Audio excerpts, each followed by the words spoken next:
E aí pessoal, tudo bem com vocês? Sejam bem-vindos ao segundo vídeo sobre processo civil. A primeira parte já está aqui no canal, então vamos para a segunda parte. A primeira parte falando sobre ação e a segunda parte vamos falar sobre processo.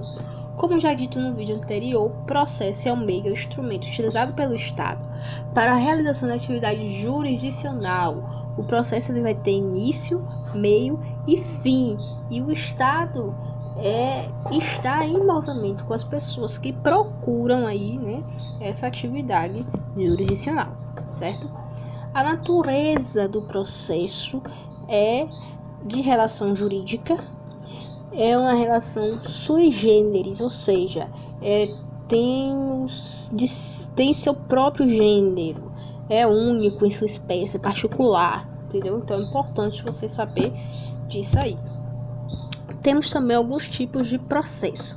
Na verdade, temos dois tipos de processo: o processo de conhecimento e o processo de execução. O processo de conhecimento é aquele objetivo que vai ter declaração, reconhecimento, provas. Você tem que convencer o juiz, certo? De que você precisa daquele direito, entendeu? Você tem que produzir provas, mostrar, e vai ter ali uma sentença de mérito. O juiz vai julgar se é procedente ou improcedente o seu pedido, entendeu? Então, o processo de conhecimento, ele acontece na maioria dos casos. E vamos ter também o processo de execução. O processo de execução vai utilizar a força do Estado para satisfazer a pretensão do credor que já possui um direito. Ou seja, a pessoa já tem o direito e vai estar com o processo de execução para que o Estado faça cumprir esse direito. Então, isso vai ser feito através de quê? Do título executivo, certo? Judicial ou extrajudicial. O judicial é que vem de uma sentença, que já vem de uma sentença. E o extrajudicial é através de documentos, certo? Que não são documentos vindos, né, da justiça, vai ser o contrato, vai ser o cheque, etc. O título executivo judicial a gente vai achar lá no artigo 515, né, do novo CPC. E é tudo o que eu já falei aqui, que provém de uma sentença. E o título executivo extrajudicial é aquele que vem de outros documentos que não é produzido pelo Poder Judiciário. Vai ser o contrato, cheque, nota promissória.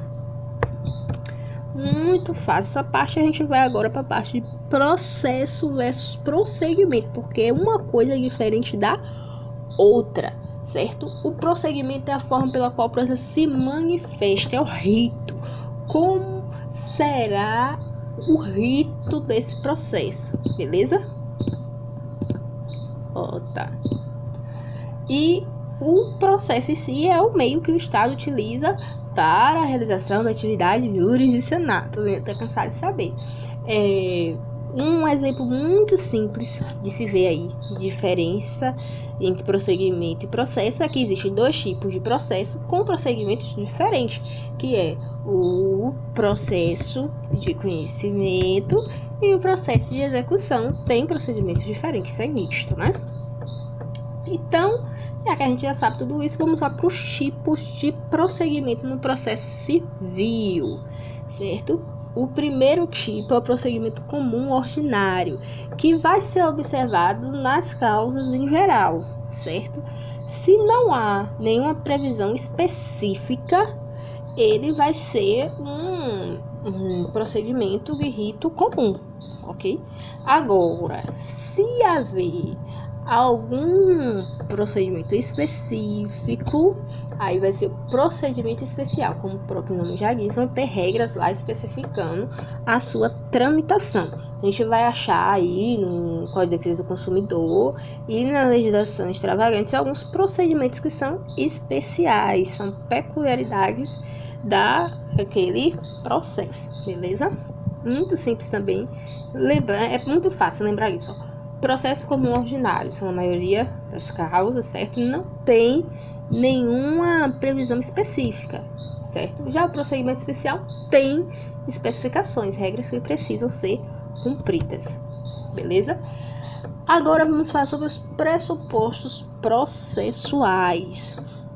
São requisitos exigidos no processo. Lembra que na ação existem condições? Então, no processo existem os pressupostos processuais que precisam acontecer para que o processo não seja extinto, certo? Se faltar algum desses pressupostos, o processo ele pode ser extinto sem julgamento do mérito, ou seja, não terá uma sentença. Então, vamos lá. Nós vamos ter os pressupostos processuais de existência, como o próprio nome já diz, existência, são do início, certo? O seu surgimento, da sua criação. Aí a gente vai ter que ter o que logo nesse início de cara? Vamos ter que ter a jurisdição, a petição inicial, capacidade postulatória, que vamos falar um pouco mais na frente sobre isso, e a citação. O que seria essa citação? Em termos mais populares, é você chegar para outra pessoa e dizer, olha, eu estou te processando. Claro que através de um documento chamado citação, certo? Você vai citar, vai acionar a pessoa de que ela está dentro ali de um processo. Este processo, né, está sendo levado ali e ela, nesse caso, será o réu. Então, vai ser uma citação. Esses são os pressupostos processuais de existência. Precisa haver tudo isso aqui para que possa existir. Tudo certo, tudo ok. Vamos para o próximo pressuposto, que é o de validade, que é o que vai dar continuação, prosseguimento, olha, que vai prosseguir o processo, beleza? Nos pressupostos de validade, a gente vai ter a petição inicial, precisa estar apta, perfeita, de acordo com as leis. A gente vai ter a citação válida, competência, capacidade processual, que a gente vai falar um pouquinho mais na frente também, e a imparcialidade do juiz, certo? Tendo tudo isso aqui, observado tudo isso aqui, nós vamos partir para o último pressuposto, que vai ser os pressupostos negativos. Como o próprio nome já diz, são aqueles que são proibidos, que não podem acontecer de jeito nenhum, certo? Que vão ser eles: a litispendência, que é a repetição de demandas, a coisa julgada, a convenção de arbitragem. Todo mundo estuda TGP que a arbitragem é uma sentença. O árbitro ele vai dar ali a sua sentença e aquilo e acabou. E tem a perepção, que vai ser a perda do direito de ação. Por quê? Porque a pessoa já entrou com ação outras vezes. Precisamente 3 tentativas de ação. Todas essas 3 vezes foram arquivadas, certo? Por culpa de quem tá? A pessoa foi arquivada. E aí, a filha, nesse caso, ele vai perder o direito de ação, porque aí também já é demais, né? Depois de todos esses pressupostos, nós vamos ter aí os sujeitos do processo, que é o que todo mundo já sabe: o juiz, as partes, os advogados, o Ministério Público e os auxiliares da justiça, ok? O juiz é aquele que nós já sabemos que vai representar o Estado na relação jurídica processual. Ele vai ter suas garantias da magistratura, que é a vitaliciedade, na mobilidade, irredutibilidade de subsídios. Tudo isso existe para proteger o juiz de influências externas ruins que possam vir prejudicar sua imparcialidade. Mas se por acaso, né, acontecer algo que se suspeitar dessa imparcialidade do juiz, existem 2 formas de afastar o magistrado da sua função ali no processo, que é o impedimento ou a suspeição. No impedimento, existe uma presunção absoluta de parcialidade do juiz, ou seja, você tem certeza que ele vai ser parcial a uma das partes. Você tem certeza que ele vai, entendeu? Dar positivo para um lado e outro não. Você tem certeza por vontade própria mesmo dele. certo? E a gente vai achar alguns casos que o juiz pode ser afastado por impedimento lá no artigo 144. Então, leia o artigo, ele tem muita coisa. Isso aqui é só, nem é metade dele aí que tá aparecendo para vocês. Então, leiam ele todo para vocês verem quando o juiz pode ser impedido. Artigo 144. Lembrando que esse impedimento acontece quando você tem certeza absoluta de que ele vai ser parcial a uma das partes, beleza? E tem a suspeição, que é o próprio nome já diz. A suspeição é quando você suspeita, você acha, entendeu? Uma presunção relativa da parcialidade do juiz, certo? Você acha que ele pode escolher uma das partes ali, né, por alguma conveniência. E você vai achar isso lá no artigo 145 do Código de Processo Civil. Você vai achar lá também uma lista enorme de suspeição, casos que podem causar a suspeição do juiz, o afastamento dele, né? E agora, para diferenciar de vez, a gente tem o impedimento, que é quando você tem a certeza, né, de parcialidade do juiz, que vai ter o afastamento automático, o critério vai ser objetivo, está lá no artigo 144.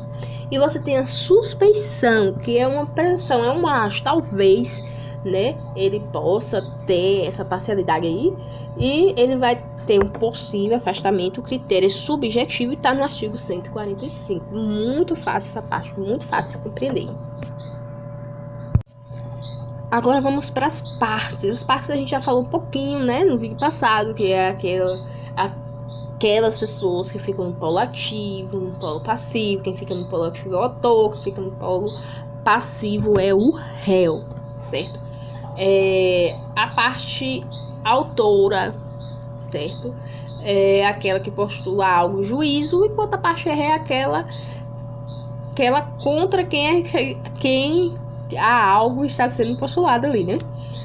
Precisa-se ter capacidade de ser parte, que é a capacidade de direito, a capacidade de processual, que é a capacidade de fato, capacidade de estar em juízo. Em outras palavras, tem que ser absolutamente capaz, ok?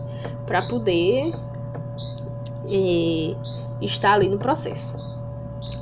Outra coisa que vale a pena lembrar: a legislação processual civil brasileira confere capacidade processual para determinados entes despersonalizados. Exemplo disso, condomínio, mas-falida, nascituro. Temos aí também os advogados, que vai vir lá no artigo 113 do CPC, que será, né, a parte será representada em juízo por um advogado regularmente inscrito na OAB, ok? E o advogado é aquele que vai ter a capacidade postulatória, ou seja, aquele que vai poder estar colocando documentos aí no judiciário, aquela coisa toda, que todo mundo já sabe, né? E agora vem o famoso Ministério Público, né? O Ministério Público é a instituição autônoma e permanente, indispensável atividade jurisdicional do Estado, que possui o dever de proteger a ordem jurídica, o regime democrático, os direitos sociais, individuais e indisponíveis. Bom, o Ministério Público ele vai poder estar participando do processo de duas formas. Primeira, como tendo o direito de ação, né, como autor, ou ele pode também intervir nos processos. Se ele estiver como autor, a gente vai ver esse exemplo aqui. Se ele for titular de direito de ação, né, melhor dizendo, ele vai ter os mesmos direitos, vai ter que observar os mesmos direitos, as mesmas coisas de todo mundo, ok? Não é porque ele é Ministério Público que ele vai ter algum privilégio, não, ele vai ser o autor, vai seguir os mesmos ritos, as mesmas coisas de todo mundo, se ele for titular do direito de ação.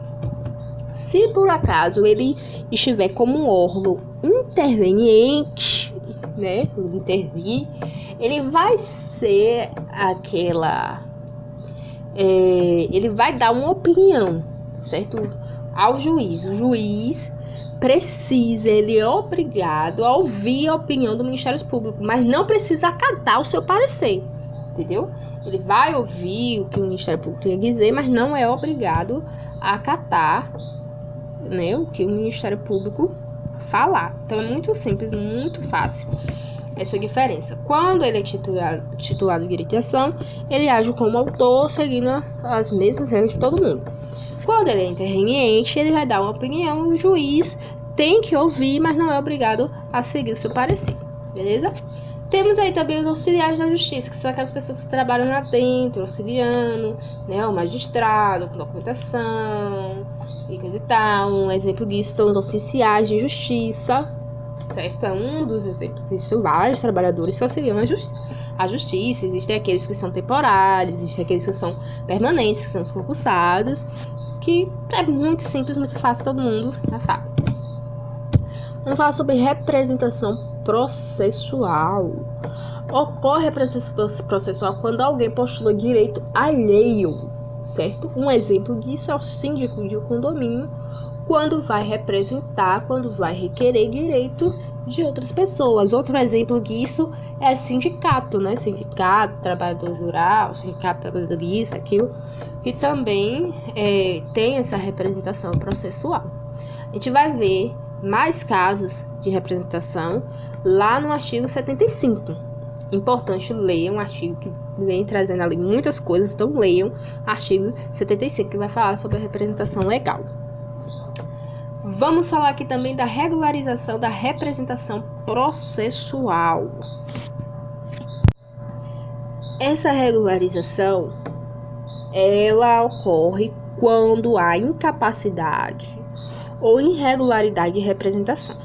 Aí o juiz vai suspender o processo, vai dar um prazo razoável para que o defeito ele seja sanado, certo? Exemplo: o advogado do autor morre. Se o advogado morre no meio do processo, como a gente já viu, o processo ele não pode continuar. Então, o que é que o juiz faz? Ele vai suspender o processo.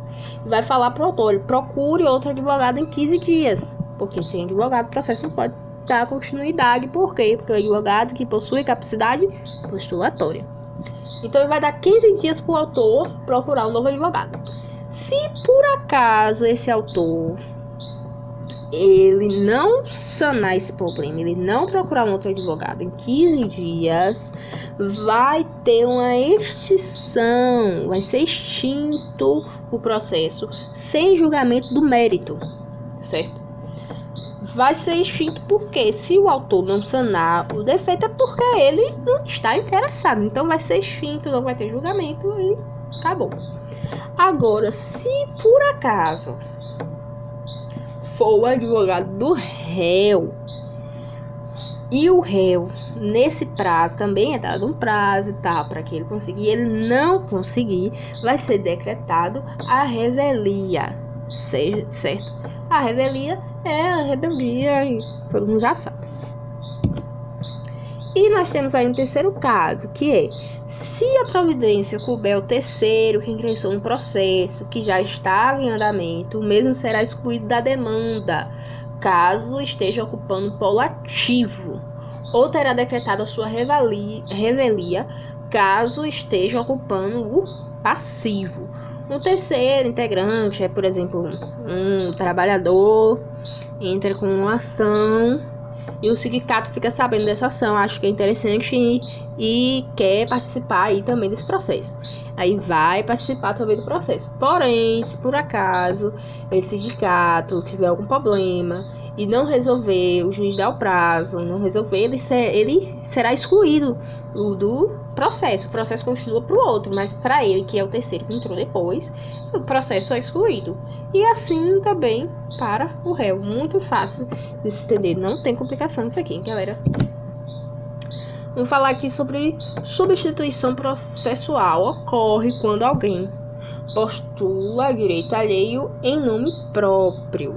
É a chamada legitimação extraordinária, certo? Considerando que ninguém pode postular ninguém em nome próprio, alheio, a não ser que esteja expressamente autorizado na lei. Lembre-se disso, substituição processual, né, a chamada legitimação extraordinária, só pode acontecer se estiver expressamente autorizado na lei.